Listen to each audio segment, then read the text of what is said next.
ensemble ou à deux? Ça dépend. J'aime beaucoup plus à deux qu'à trois. Qu'est-ce que t'en penses? Carrément. J'adore. Pas tellement.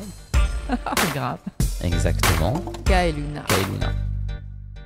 J'ai toujours eu confiance en la justesse et en le désir. La justesse, ce qui doit arriver, arrive. Le désir, vibrer la rencontre, les expériences, la découverte est la source des opportunités. Croire en la justesse et mettre le désir aux manettes, c'est être sur la crête, c'est admettre qu'on ne peut rien sécuriser parfaitement, mais qu'on vivra des expériences. C'est aussi intégrer qu'à tout permettre, on ne peut rien exiger. Ne pas avoir d'attente ne veut pas dire ne pas être parfaitement présent lorsque l'opportunité est là. Les hommes et les femmes que nous avons la chance de podcaster arrivent à nous de par cette attitude à la vie. Pourquoi je prends le temps de partager cela pour introduire Franck Hanez. C'est rare de rester planté devant une couve, mais je me rappelle cette rencontre avec un grand format placardé dans un kiosque. Pédale. Partagé entre un fou rire de gamine et le respect face à une fulgurance, je découvre Pédale. Perso, je ne suis pas cyclisme, mais franchement, cette couve. Et puis quelques années plus tard, alors que j'achète peu la presse papier, c'est un autre magazine qui vient me percuter. Society. Pourquoi ? Les couves encore, elles me font vivre une expérience. Elles adressent autant le cognitif, l'émotionnel que le sensoriel. Les contenus, ensuite, ils maintiennent la promesse expérientielle. Et puis un jour, arrive sur un de mes fils une interview de Franck. Je découvre un artisan. Il m'inspire un terme, autrement. Quand la couve de mai de Society sort, je me dis qu'on a une tendance à consommer passivement la création artistique. Cette photo, ce qu'elle éveille dans la projection et les mémoires qu'elle anime, ce prochain arrêt, l'inconnu, c'est tellement efficace. Comme les quatrains de François Tcheng que j'adore, quand l'art atteint l'essentiel, on reste sans voix. Alors voilà pourquoi Franck Hanez. Parce que même s'il prône la bande désorganisée et qu'il n'emploiera jamais le terme CEO, directeur ou leader, il permet que ces expériences arrivent. Bonjour Franck. Bonjour. Tout Quelle, ça. Quelle introduction. Quelle introduction, dis donc. J'ai pas intérêt à être trop décevant derrière. Et oui, on n'est pas très inquiet. C'est pratiquement petite une pression. déclaration. Non, Dis même donc. pas. Ok, Franck, tu te présentes comme un meneur de jeu. Et première question, il semble que ton sport fétiche soit le foot. Si tu te positionnais sur un terrain, tu jouerais à quel poste, Franck ? Quand je jouais au foot, je jouais beaucoup en 10 quand j'étais jeune. Et en vieillissant, je suis passé avant-centre parce que je courais moins. D'accord. Donc, et que j'avais un peu de sang-froid devant le but. mais plutôt en meneur de jeu. Plutôt en milieu offensif. Enfin, c'est là où, sur un terrain comme en dehors du terrain, c'est là où moi je me sens à l'aise. Je me sens plus à l'aise à essayer de faire jouer mes camarades. Et d'ailleurs, Marina citait des couvertures qui sont, pour certaines, pas du tout de mon fait, en fait. C'est-à-dire que moi, je vais pousser les uns et les autres dans leur retranchement pour qu'on arrive à un truc qui me paraît bien. Mais c'est pas moi qui ai eu l'idée de cette couve. C'est même pas moi qui ai eu l'idée, par exemple, pour la coupe de mai, de prochain arrêt l'inconnu.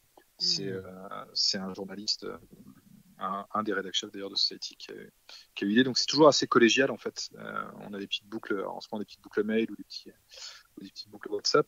D'habitude des petites mini réunions spontanées au bureau pour décider, pour faire avancer les choses. Donc après il faut qu'il y ait quelqu'un qui tranche. Donc en l'occurrence c'est moi, mais c'est très collégial quoi. D'accord. Donc le côté meneur de jeu me va très bien. Te va très bien. Tu sais, souvent on joue comme on est, et c'est vrai que le positionnement qu'on a sur un terrain, il est jamais très hasardeux par rapport à notre façon aussi d'être dans la vie pro ou vie professionnelle. Alors en tant que milieu offensif, j'imagine que tu t'es entouré d'autres différents postes. Ouais. Tu défends même une forme de non-management. Néanmoins, vous en marquez des buts et des beaux, certains dans la lucarne. Y a-t-il tout de même une stratégie de jeu chez le milieu offensif ? Ouais, il y a une stratégie. La stratégie, c'est une stratégie un peu qui n'a pas été réfléchi en amont. C'est plus quelque chose qui est venu parce que il se trouve que moi je travaille avec mes potes, donc du coup on se connaît bien et donc on a adapté un peu la culture de l'entreprise à cette culture qu'on a nous naturellement de voir les choses et ce de manière assez collective. Donc du coup il y a une stratégie, oui, il y a toujours une stratégie et finalement de dire on veut une hiérarchie flat, c'est quelque part une stratégie, ne pas avoir une hiérarchie trop pyramidale, c'est un petit prix assez fort d'ailleurs. Dès le départ, c'est pas du tout, c'est finalement pas du tout du non-management, c'est même une certaine forme de, c'est plutôt de dire je préfère manager moi qu'avoir 15 000 étages de managers qui où ça peut créer des problèmes par rapport à la structure dans laquelle on est nous.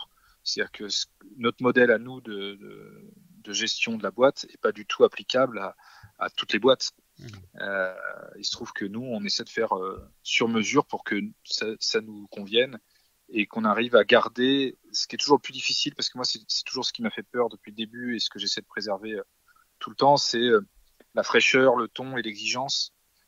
C'est facile de l'avoir 1 an, 2 ans. Là, ça fait 17 ans. En fait, c'est de ça dont je suis plus fier, c'est de me dire qu'en 17 ans, on n'a pas trop perdu l'exigence qu'on avait au départ. On n'a pas trop perdu le ton et on n'a pas trop perdu notre originalité. Et c'est dur de tenir 17 ans déjà comme ça. Alors, j'espère qu'on tiendra 50 ans comme ça, mais c'était ça qui était le plus compliqué, quoi. Donc, on a tout construit de manière à ce que cette exigence-là, cette originalité-là et cette envie-là reste demeure pour le plus longtemps possible, quoi. On va continuer 2 minutes encore sur l'analogie du foot, parce que c'est un terrain de prédilection chez moi. Tu dirais que cette culture collective que j'entends, qui maintient une exigence depuis pratiquement 17 ans, elle est plutôt une culture offensive, ou en gros c'est quand même éviter de prendre des buts, ou c'est plutôt maximiser des beaux buts? Non, c'est très offensif pour le coup. C'est-à-dire qu'on n'a pas du tout une stratégie de se dire on a une petite victoire, on va essayer de préserver, parce que malheureusement ça se passe pas comme ça. C'est-à-dire qu'on aurait pu se contenter de faire un seul magazine par exemple. Bien on aurait sûr. pu se contenter de faire SoFoot et puis attendre. Sauf que si on avait fait ça, aujourd'hui on n'existerait plus sans doute.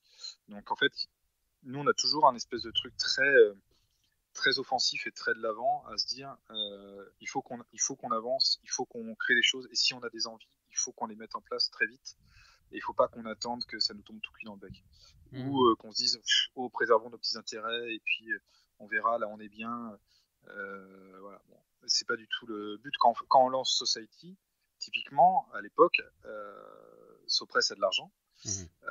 On a mis pas mal d'argent de côté, on est assez on pourrait se dire tranquille. On revient de faire un gros voyage tous au Brésil qui était super pour la Coupe du Monde. On est c'est idyllique quoi, c'est-à-dire qu'on pourrait surfer là-dessus et se réveiller 3 ans plus tard peut-être avec une gueule de bois, mais on avait de quoi voir venir quoi. Et au lieu de ça on se dit ok on va lancer maintenant, on va tout mettre, tout l'argent qu'on a économisé sur la table, on fait all-in et on lance un magazine de société en 2015 quoi, à l'époque où il y a pas du tout la place forcément pour un magazine de société, et en tout cas où la presse papier est largement méprisée ou remise en question quoi.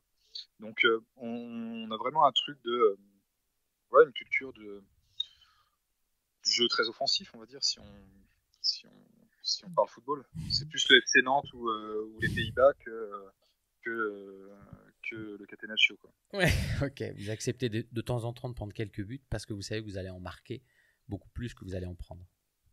Bah, on sait que de toute façon on peut pas ne jamais prendre de but. Donc, bon, on va sortir un peu de la métaphore footballistique, Franck, si tu veux bien. Moi j'aime bien parler avec les milieux offensifs. Je sais qu'Arnaud pourrait y passer. Mais on pourrait peut-être un petit peu parler aussi du fait que vous privilégiez culturellement le temps long dans les formats des magazines Sopress, entre autres. Après, pour en revenir à toi, tu vibres quand même une hyperactivité, une espèce de boulimie créative. Ça pourrait paraître de fait un peu paradoxal. Alors moi, pour le coup, c'est moins le foot ma gamme que Allons-y.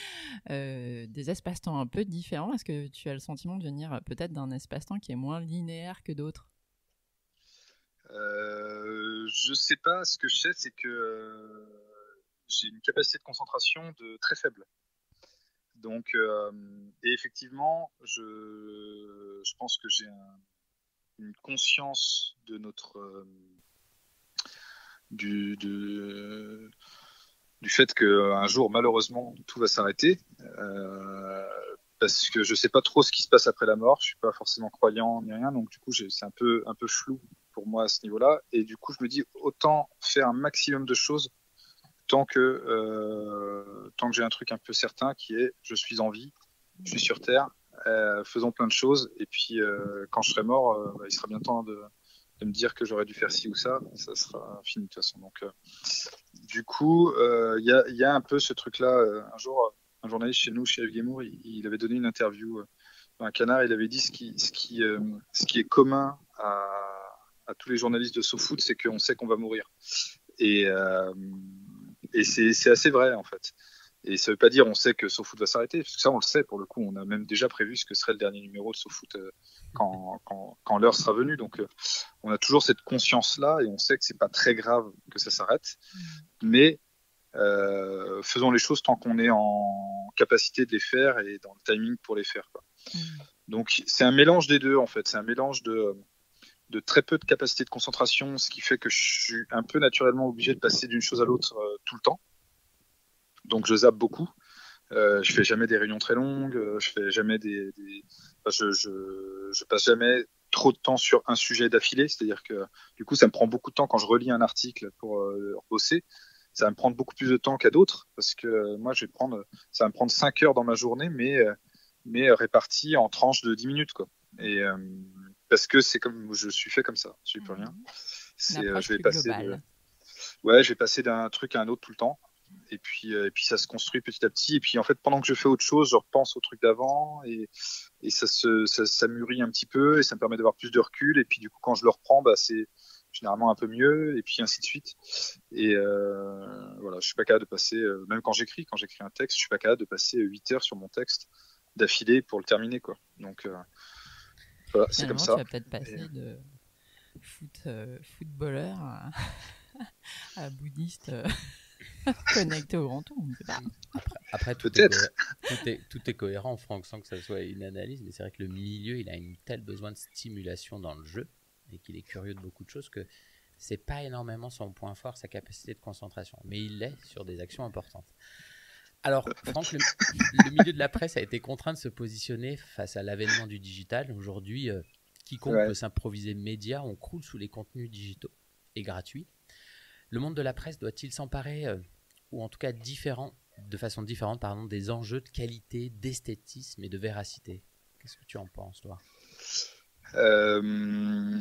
J'en pense que ça dit deux choses qui ne sont pas forcément incompatibles. C'est-à-dire que tu as effectivement aujourd'hui une consommation de la part des lecteurs et des lectrices qui est de plus en plus digitale et que le réflexe d'aller dans les points de vente physiques n'est pas le premier réflexe. Donc ça, on peut pas le nier, en fait. Ça existe, c'est comme ça, mais ça existe depuis... nous, on s'est lancé en 2003, ça existe depuis 2003, enfin, même avant, hein, c'était déjà le cas. Moi, quand on a commencé nos magazines, Internet existait déjà et les gens déjà étaient vachement connectés à Internet. Et après, l'avènement des smartphones a fait que ça s'est encore amplifié, mais le mouvement, il était déjà en marche et on l'ignorait pas du tout. Donc après, c'est deux choses, c'est-à-dire que faut toujours savoir ce que tu fais, dans quel registre, dans quel but et pourquoi tu le fais et comment tu le fais du coup. Nous, on fait du digital et on fait des magazines papier, on fait plein de choses très différentes. Quand on fait des magazines papier, on va les concevoir comme des magazines papier, donc avec du temps long, avec effectivement une certaine exigence dans la mise en page, etc., l'artisanat du projet, pour qu'il soit adapté aussi à la consommation de ce type de projet. C'est comme quand on a une maison de disques à côté, tu vois, quand on fait des vinyles, bah voilà, la pochette d'un vinyle, elle a une importance qui est capitale parce que c'est un objet et c'est très important pour la personne qui va acheter le vinyle d'avoir un disque à la hauteur de son attente. Donc c'est pareil pour un magazine papier. Quand après on est sur des formats digitaux, bah, il y a différentes logiques. D'ailleurs il y a différentes consommations. Il n'y a pas une seule consommation du digital. Donc on a aujourd'hui deux sites majeurs qui sont SoFoot.com et Trash Talk sur le basket. Euh, Bah, on les conçoit comme des projets digitaux en réaction avec l'actualité, donc beaucoup plus rapide dans le traitement, euh, beaucoup plus fluide par rapport à la temporalité des événements. C'est-à-dire que s'il se passe un événement à 22h, bah, à 22h05, il y aura un article sur SoFoot.com. Ce qui est pas donc c'est pas du tout le même recul que tu peux avoir, etc. Alors après, des fois, on a quand même la place également sur les formats digitaux de prendre du recul, d'avoir du temps et de faire des objets qui vont être des objets par exemple plus sériels, ce que tu peux moins faire en presse, parce que du coup si tu fais une série sur un thème, en presse, bon bah nous on sort au maximum tous les 15 jours avec Society, tous les autres c'est des mensuels, donc l'aspect sériel il est compliqué, alors que sur le digital l'aspect sériel il est possible tout à coup. Donc tu peux faire une série, un article qui fait 100 000 signes, mais divisé en 100 articles de 1000 signes ou en 10 articles de 10 000 signes. Donc tu as plein de possibilités qui sont différentes et il s'agit juste de faire les bons choix aux bons endroits en fait. On ne travaille pas de la même façon la page Facebook de SoFoot que la newsletter de Society, que le site de SoFoot ou de Trash Talk ou que So Good, le nouveau magazine qu'on va sortir qui est un magazine trimestriel. Donc, où par exemple, il y a très peu de rubriques d'entrée parce que ça n'a pas de sens, où on est dans une logique quasi de revue. Donc voilà, à chaque média, on va dire, on essaie d'adapter la forme, le fond, de manière à ce que ça soit cohérent par rapport à la façon dont ça va être lu ou digéré, quoi. En fait, en t'écoutant, Franck, c'est plus une logique, tu le dis bien, de contextualisation. C'est-à-dire qu'il y a un contexte qui est différent suivant les supports. C'est ça. Ouais, ok.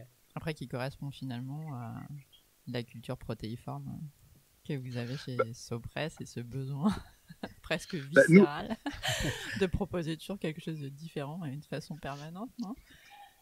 En fait, nous, ce qu'on aime bien, c'est raconter des histoires. En fait, on a un tronc commun, c'est ça, c'est qu'on aime bien raconter des histoires. D'ailleurs, dans tout, même quand on fait des disques, on a une façon de les faire qui est vachement plus dans le récit que d'autres maisons de disques, je pense. Donc, on a ça vraiment, c'est notre truc. On aime bien ça, raconter des histoires.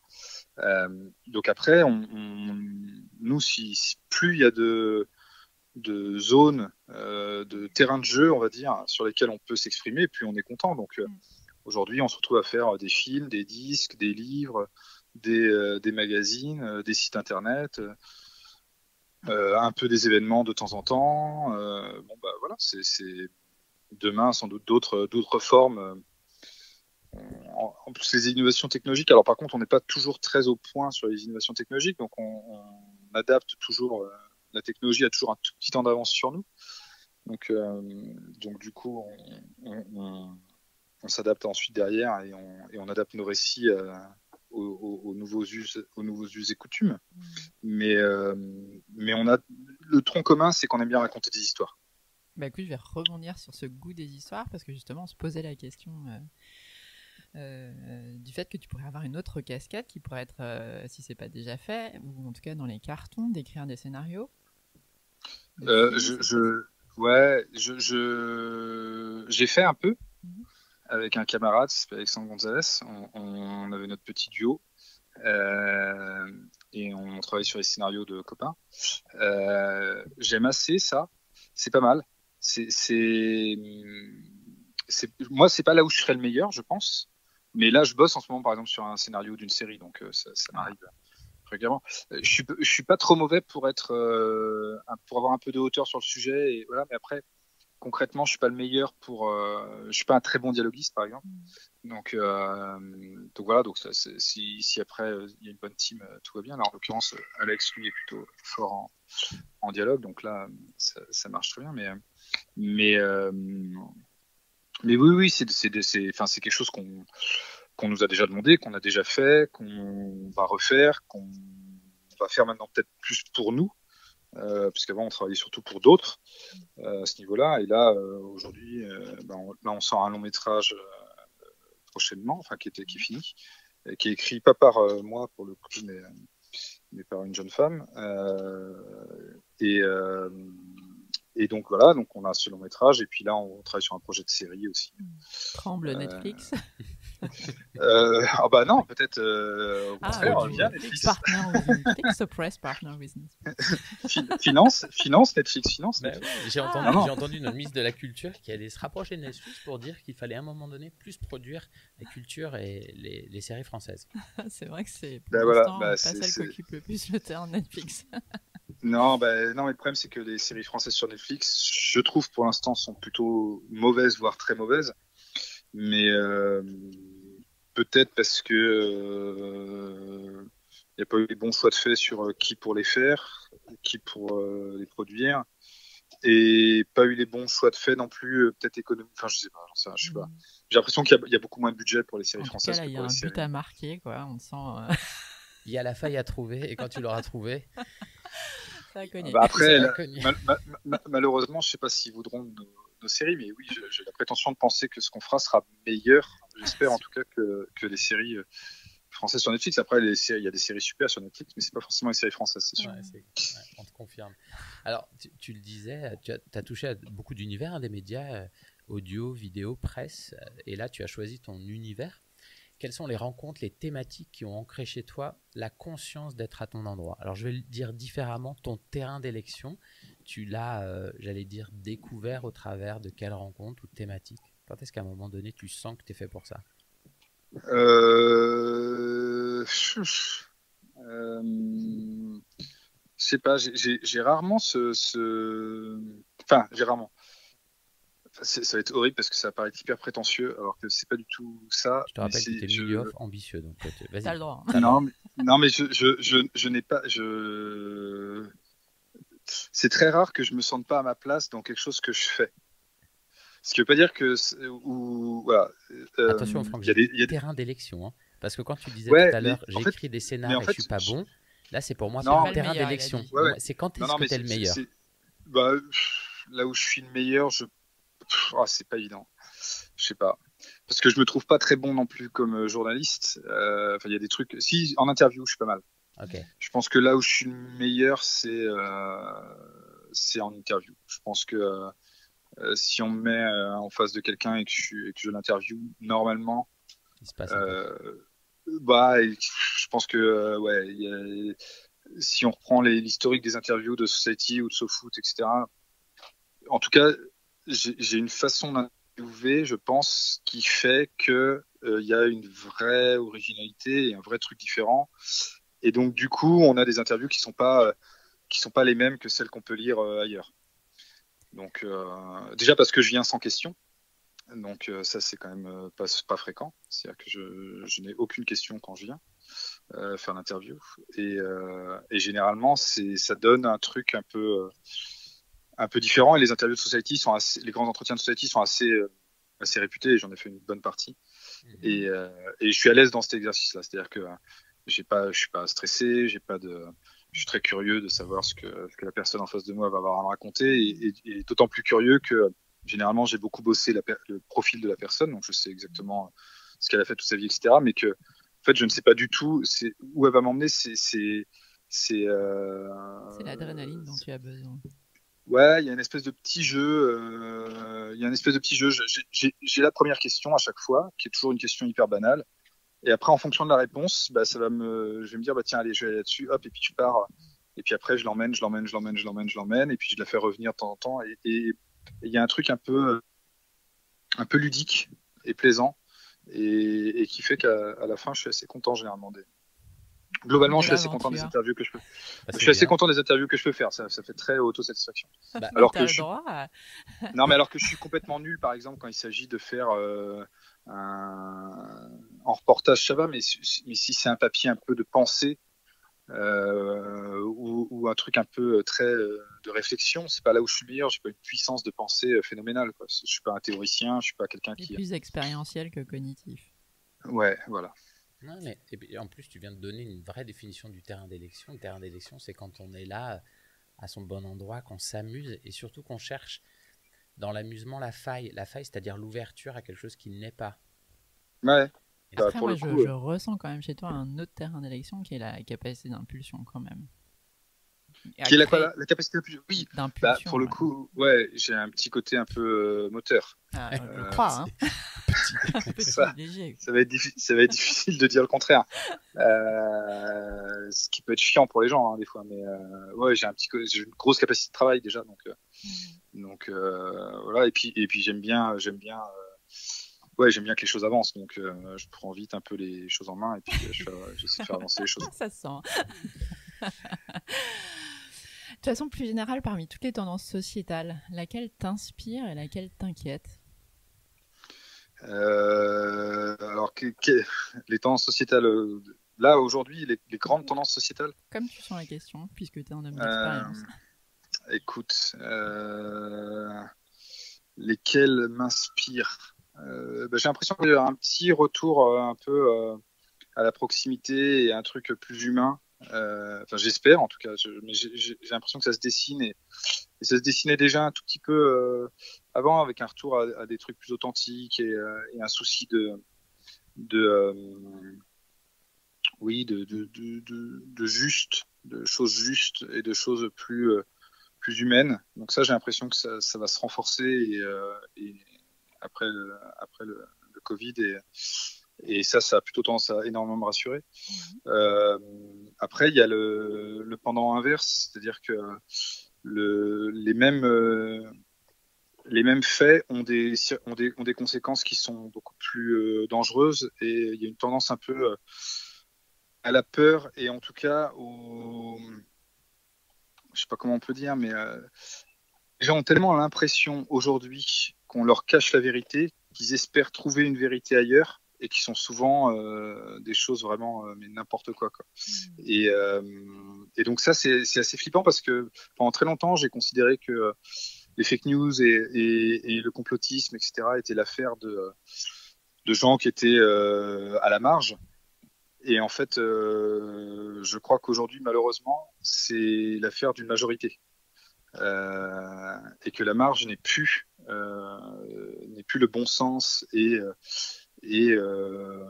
on va dire un souci de malveillance, de cohérence, de bienveillance, enfin voilà, plein de mots en anse. Mais c'est un mot très tendance aussi. non, mais alors, ça va être un autre mot en anse, mais il y a quand même une grosse méfiance permanente qui fait qu'il y a un repli vers des thèses sur des thèses qui sont vraiment flippantes quoi. Et quand voilà, moi je me retrouve à avoir des amis qui ont fait les mêmes études que moi, etc., et qui sont des gens assez plutôt très éduqués, qui ont accès à la culture, qui ont accès à l'information, qui ont accès à la lecture, qui ont accès à plein de choses et qui me sortent des théories conspirationnistes folles. Et ça m'inquiète énormément quoi. Je me dis oh là là, mais alors là, il y a vraiment. Et donc, j'en veux beaucoup au gouvernement avec un S, hein, pas forcément qu'au nôtre, qui, je trouve, manque énormément et de charisme et de transparence et de bon sens aussi. Vraiment un truc très bête qui est le bon sens, qui est quand même le truc le plus con du monde, mais qui est quand même un truc qui serait bien d'avoir un petit peu de temps en temps. Plus longtemps, ouais. Franchement, quand je vois la façon dont les crises sont gérées, dont les grands mouvements sociétaux sont gérés par les différents gouvernements, pas que les nôtres, hein. C'est la même chose, ça va être la même chose en Italie, ça va être la même chose en Espagne, ça va être encore pire dans certains pays de l'Est. Je me dis, c'est fou, quoi. Qu'est-ce qui motive ces gens à créer autant de défiance dans le peuple, en fait, ou de méfiance plutôt. Et du coup, c'est flippant parce que finalement, ils cultivent un terrain qui est très dangereux et qui demain peut nous péter la gueule, quoi. Bah, tu le tiens, hein, ton prochain thème Netflix, 10 épisodes, #méfiance. Non, mais c'est très inquiétant, quoi. Quand, là, en ce moment, il y a des thèses folles sur le fait que Bill Gates aurait lancé le coronavirus. Et, Ah, on n'avait pas entendu celle-là. Ah ouais, c'est extraordinaire, quoi. Mais les mecs s'appuient sur des trucs qui sont fous, quoi. Et ils te racontent la messe, mais avec vraiment en étant persuadés qu'ils ont tous les éléments. Et d'ailleurs, je dis même pas qu'ils. Le souci, c'est même pas qu'ils aient raison ou qu'ils aient tort. C'est qu'ils trouvent. Ce qui m'inquiète, c'est que ils construisent des raisonnements fallacieux qui ne tiennent pas debout, mais qui eux les rassurent. Et le fait que ces raisonnements-là, aussi bancals, les rassurent, ça m'inquiète énormément en fait. C'est-à-dire que moi, ça peut être la base de dérives historiques qu'on a pu connaître. Bah ouais. Si on se retrouve dans le même genre que l'après 1929, j'ai pas hâte en fait. Donc on va se raccrocher à ce qui te motivait avant de parler de cette tendance angoissante, on te l'accorde, qui était quand même que tant qu'il y aura une forme d'altruisme aux autres et de désir de se respecter, on fera peut-être pas moins de conneries. Ouais. Alors le problème c'est que est-ce que c'est une tendance qui est mineure ou est-ce que c'est une tendance de fond? Je sais pas. Après, finalement, les deux sont les deux faces de la même médaille, quoi. C'est-à-dire que, en fait, les gens ont peur. Donc, du coup, quand tu as peur, bah, tu as deux réflexes. Soit tu te rapproches des gens qui sont proches de toi et tu veux faire communauté et faire en sorte de résister à ce qui te fait peur. Soit tu dérives et tu deviens conspirationniste, quoi. Mais ou en tout cas tu adhères à des thèses qui sont plus dangereuses, plus populistes. Mais c'est le retour à l'authenticité et la face de la même médaille du retour au populisme. C'est un peu donc voilà. Alors, quelle phase gagnera? Je sais pas. Celle qu'on nourrira le plus, dit le proverbe amérindien. Alors, nous aimons à croire qu'avant d'avoir été conditionnés par de multiples héritages, nous avons tous à la base notre tempérament. Alors, attention, deuxième analogie, on part sur le monde du poker. Ton tempérament, il est plutôt je suis, ou je mise, ou je bluffe, ou je fais tapis? Alors moi, je sais pas jouer au poker, donc je fais tapis. C'est quoi? Je fais tapis, c'est ce que vous avez fait quand vous revenez du Brésil et que, j'allais dire, la trésorerie est on met tout notre argent et on dit on y va. Ouais, c'est ça, tapis. Miser, c'est plutôt au tour à tour, tu mets un petit peu. Suivre, c'est en fait, tu mets en fonction des autres. Et bluffer, c'est dire qu'à un moment donné, tu mets, mais t'es pas sûr que tu vas l'emporter. C'est marrant parce qu'il y a un peu de tout en fait. Enfin, d'accord. Il y a des projets où on va foncer alors qu'on n'est vraiment pas sûr de nous, mais on va foncer parce que il y a une force qui nous pousse à le faire, qui est difficile qui est la force du groupe, quoi, en fait, et qui est difficile d'ailleurs à décrire, mais des fois tu as une envie commune comme ça de plein de gens et tu te dis bah allons-y. Et si ça se trouve, on va dans le mur. En fait, comme on fait pas d'études marketing avant avant le lancement de nos projets, on n'a jamais de certitude que quelque chose va marcher, en fait. Donc, on n'est jamais déjà, on n'est jamais dans je suis, c'est-à-dire qu'on n'est jamais à regarder ce que font les autres et à faire pareil, ou être dans le sillon. Okay. Ça, on le fait jamais parce que je pense que d'une part, on serait pas bon, et ensuite, je crois qu'on a trop d'orgueil pour ça. Okay. Donc ça nous intéresse pas trop. Miser le comme côté... ça au pot un peu, de temps en temps. Le côté miser de temps en temps, oui, ça arrive, parce qu'il y a beaucoup de projets qu'on lance qui sont des projets, j'allais dire, sans enjeu. Typiquement, quand on lance pédale, on mise. Ouais. Quand je lance pédale, j'ai pas besoin de faire tapis, j'ai pas besoin de bluffer. C'est Stéphane, qui est la deuxième partie de mon cerveau, qui vient et qui me dit vas-y, on lance un magazine sur le vélo. Lui, il adore le vélo, moi, j'y connais rien, ça m'intéresse pas à l'époque. Je dis écoute, non, c'est nul, le vélo, c'est chiant, c'est quelques mecs qui regardent des types passer à fond la caisse sur une route de montagne, je vois pas l'intérêt. Et donc, il m'a expliqué que non, c'était pas ça. Il m'a éduqué un peu au monde du vélo. Mais là où il m'a convaincu, c'est quand il m'a dit si on l'appelait pédale. Où là, je dis bah, écoute, voilà, là, tu bluffes. Si on l'appelle pédale, on y va. Mais c'est même pas du bluff parce que l'enjeu économique est tellement petit au départ quand on lance ça que c'est pas grave, on se plante, mais c'est une mise en fait. C'est-à-dire C'est une mise de départ puis, qui est raisonnable. ouais, c'est très raisonnable. Donc ça, c'est le cas pour pas mal de nos projets. Et puis il y a des projets où on y va plus quand on fait So Good quelque part, qui est le nouveau magazine qu'on lance là en mai. Bah, on est plus dans un truc de bluff parce que l'enjeu est un peu plus gros, les coûts sont un peu plus gros, et on sait pas, on sait jamais ce que ça va donner. Alors après, bon, il se trouve que le Covid est passé par là, donc j'ai tendance à dire qu'on est encore plus dans l'époque qu'on l'était quand on a décidé de faire le projet à la fin de l'année dernière. Mais tu es quand même dans une logique où tu risques quelque chose. Pour le coup, il y a un vrai risque économique. Ah, bien sûr. Donc là, il y a une partie de bluff parce que comme on n'a pas fait d'études marketing avant, on sait pas. Là, on a 2-3 gros projets dans le pipe. Bon, bah, ça va être du bluff. C'est-à-dire que c'est sûr, je pense qu'il y en a où on va y aller. On va y aller. Bah, si on se casse la gueule, on se ramasse et puis on fera autre chose de notre vie. Hein, c'est pas grave. Mais voilà, il y a cette envie de toujours avancer et puis les désirs d'un. Au début, on a commencé, on était très peu nombreux, donc il y avait les désirs qui étaient les désirs de 5 personnes. Aujourd'hui, c'est les désirs de 120 ou 200 personnes. Donc du coup, ça fait des forces motrices beaucoup plus fortes. Et quand il y a une vraie force motrice, c'est difficile des fois de dire non. Enfin, moi, je sais pas toujours dire non au projet. Donc voilà. Donc du coup, je sais pas beaucoup dire non en règle générale. Et donc voilà. Donc du coup, mais tu sais à quoi tu dis oui. Tu sais à quoi tu dis oui quand même. Il y a un peu de l'intuition quand tu dis oui à mon avis. Oui. Ouais, des fois j'ai dit oui ou j'ai initié des trucs qui se sont plantés. Hein. C'est arrivé. Un Dada, par exemple, quand on a lancé notre magazine sur l'hippisme, j'y connaissais rien à l'hippisme, j'ai foncé tête baissée. Je suis bélier, donc moi, je crois pas mal en astrologie pour le coup. Ah. On va faire ta numérologie après alors. Astrologie, ouais, chiffre 11 pour moi, donc autant dire que la création. c'est royal. Tu m'étonnes. Après, le 11 qui bascule devient 2, tu le sais. Ouais, je sais. Autant te réaliser, parce que sinon t'es un 2. Et là a priori, j'essaie de rester sur le 11. Ouais, je crois que pour l'instant, tiens. mais non, mais ouais, voilà, je suis bélier et j'ai tendance à foncer et puis réfléchir après, quoi. Donc ça peut des fois nous jouer des tours. Ça arrive.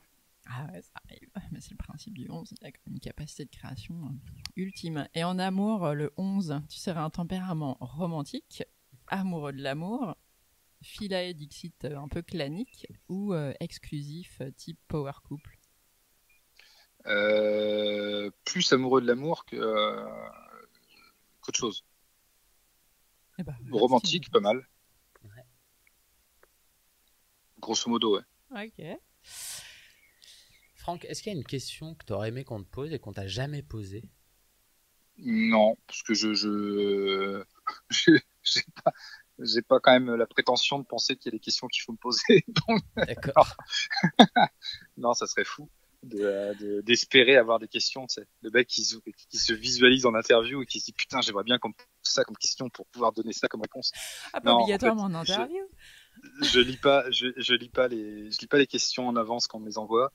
Je ne réfléchis pas avant de répondre. Je réponds généralement de manière assez spontanée et on peut me poser toutes les questions. Je réponds à toutes les questions. Il n'y a pas de zone problématique. Donc. Alors pour en finir peut-être, puisque tu es un conteur, ou en tout cas que la culture de Soppresse et les histoires, si on en venait aux mythes et aux légendes, certains sont-ils venus te hanter lors de cette quarantaine? Alors je suis très mauvais en mythologie, donc. En légende. Et en les... Non, non, il n'y a pas. Collectif. Non, il n'y a pas de. J'ai aucune réponse vraiment intelligente à c'est que donner. C'est que t'es pas quelqu'un qui est dans la nostalgie ou non, pas du tout. Ou les conditionnements, pas du tout. Donc tout va bien. Non, pas du tout. Non, j'ai vraiment, c'est vraiment un truc. Et même, tu sais, tout à l'heure, on se parlait du fait que les choses pouvaient s'arrêter, etc. J'ai aucune nostalgie avec ce qui s'arrête. C'est-à-dire que si demain on arrête SoFoot, c'est pas grave du tout. Enfin, j'ai pas du tout j'ai pas tous les numéros de SoFoot chez moi. J'ai pas un musée de nos magazines à la maison et j'ai pas de ni remords ni regrets comme dirait Stéphane Echer. Tu vas vraiment finir bouddhiste élevé, moderne. Par contre, tu seras pas dans une grotte, toi, mais tu peux peut-être incarner cette ouverture d'un monde nouveau. Alors, peut-être pratiquement pour en finir sur ce podcast, alors que le contexte ouvre à la voie à beaucoup d'imaginaire, toi qui aimes les histoires, est-ce que tu peux nous raconter celle des années à venir? L'histoire des années à venir. Ouais. Alors j'aime beaucoup raconter des histoires, mais j'ai une capacité d'imagination qui est très faible. Je suis vraiment dans le côté, je raconte les histoires de ce que je vois en fait. Donc je suis capable de te raconter ce que je vois et pas ce que j'imagine. Alors, Et d'ailleurs c'est aussi je pense une des grandes caractéristiques de ce qu'on fait, c'est que on n'a jamais un plan à 5. Souvent ça m'arrive quand même de devoir discuter des fois avec des banques ou donc des choses qui sont peu dans l'imaginaire, mais qui quand même te demandent d'imaginer. C'est-à-dire te disent ouais, est-ce que tu peux me faire un plan à 5 ans de l'évolution de la boîte, etc. Et moi j'en sais rien en fait. J'en sais rien du tout. Si on m'avait dit il y a 8 mois qu'on allait lancer un magazine en mai 2020, j'aurais dit non. Et or on en lance un. Et on va peut-être même en lancer deux. Enfin il y a un autre projet aussi. Si on m'avait dit que donc j'ai pas du tout je suis pas capable d'imaginer. Alors je peux essayer de faire un truc, enfin de faire Ah non, faut jamais se forcer à faire ce pour qu'on un espèce de fantasme, un espèce de fantasme de ce que sera le monde de demain, mais ça va être bourré de clichetons et de choses finalement que j'aurais lues quoi. Ça va ressembler à la dernière BD d'Hugo Bienvenu ou voilà. Donc ça sera pas vraiment mon imaginaire à moi. En fait, je suis pas très bon sur tout ce qui est imaginé demain. Toi, tu préfères être acteur de ski. Si on revient à ce qu'on disait tout ouais, à l'heure, le temps linéaire n'est pas ton monde. Tu es dans un temps non, mais beaucoup plus cyclique. J'ai un truc du temps présent qui est assez voilà, qui est là quoi. Et qui, tu dirais Franck, excuse-moi, tu as toujours été comme ça, c'est-à-dire d'intégrer rapidement qu'à un moment donné, cette finitude, elle nous touche tous. Ça a toujours été comme ça. Ouais, je crois que la première fois où j'en ai pris conscience vraiment, c'était en seconde, parce que j'avais un prof de français qui était beaucoup dans ces histoires de temporalité et de nous dire, bah voilà, de la finitude de l'être, etc., etc., et qui insistait beaucoup sur l'urgence de l'action et sur le fait que c'était important qu'on fasse les choses maintenant, qu'on soit pas à se dire, bah voilà, on verra. À rêver des trucs qui n'arriveraient pas, etc., etc., mais plutôt à faire les choses, à faire les choses, à faire les choses. Donc j'avais ce prof de seconde qui a été assez influent à ce niveau-là, mais c'était quelque chose que j'avais déjà depuis tout le temps, je pense, mais dont j'ai pris conscience à ce moment-là. Et c'est marrant parce que je ne saurais pas dire le jour exact, etc., mais je me souviens très bien des textes qui nous faisaient travailler sur le sujet. Et de la façon dont qu'il avait de toujours remuer ça et d'être toujours dans un truc un peu comme ça de rapport au temps particulier et voilà. Et puis après ça n'a fait que se confirmer quoi. Et je pense que et puis même j'ai cette conscience là pour moi, mais j'ai cette conscience là pour mes proches aussi. C'est-à-dire que si j'ai des amis ou qui vont faire quelque chose, par exemple, qui pourrait être potentiellement dangereux. Par exemple, moi j'ai peur quand mes potes ou ma famille ils sont en voiture et que je suis pas dans la voiture. C'est un truc c'est bizarre hein, comme peur, mais bon, c'est comme ça.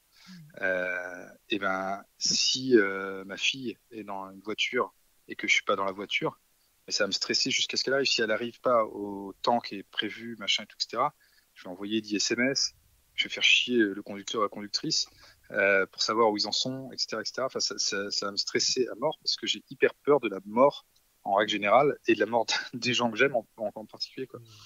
Donc ça c'est un truc vraiment assez mais pas génial hein, comme je souhaite à personne d'avoir ce truc là, mais voilà, c'est hyper prégnant chez moi et ça conditionne beaucoup de choses en fait. La conscience de ton amour de la vie peut en partie expliquer la peur de la perdre. Il n'y a que ceux qui ont conscience d'à quel point c'est sublime qui ont peut-être cette ouais anxiété. Après ouais je sais pas il se trouve que j'ai l'impression qu'en plus, Sopress, on est beaucoup à être dans ce cas-là. Donc, ça. L'urgence à vivre.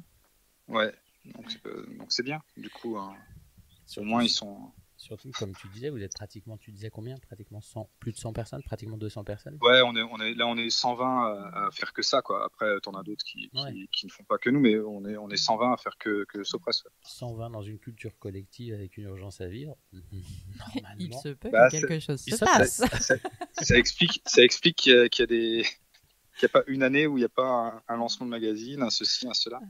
Des fois, j'ai l'impression que c'est une sorte de tourbillon, mais en même temps, c'est ça qui est excitant, et puis on se reposera quand on sera mort. Oui, tu le sais. On a compris que c'était pas pour tout de suite. C'est ça que tu as bien compris qu'on se repose à la fin.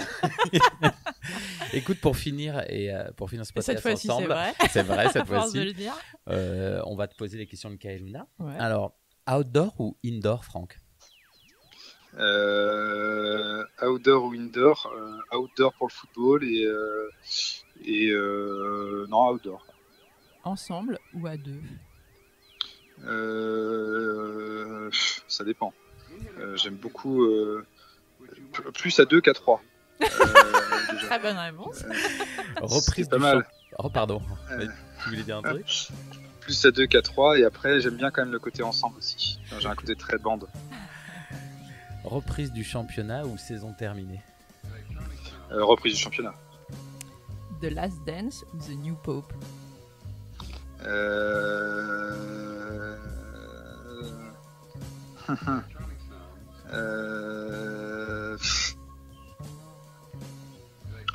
Je vais dire The Last Dance pour la référence au docu de Michael Jordan.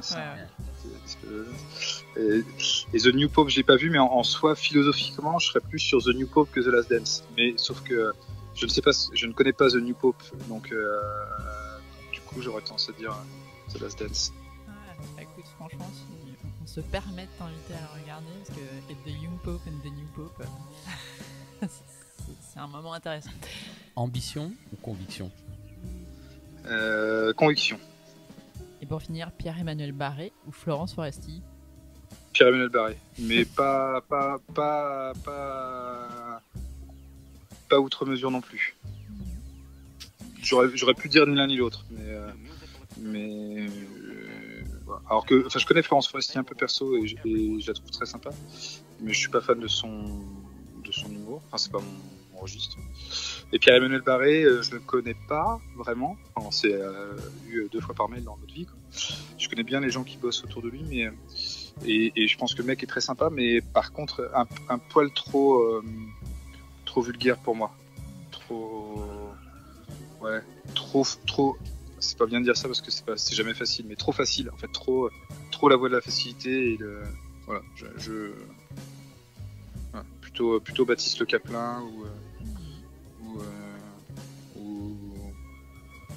je sais pas, Philippe Benamar. Okay. Bah écoute, merci Franck. Ouais, un énorme merci, et moi je te remercie pour la franchise, voilà. Parce que faut avoir un peu de courage pour assumer certaines choses que tu as dites. Merci beaucoup. Bah de rien, merci à vous. Kaeluna.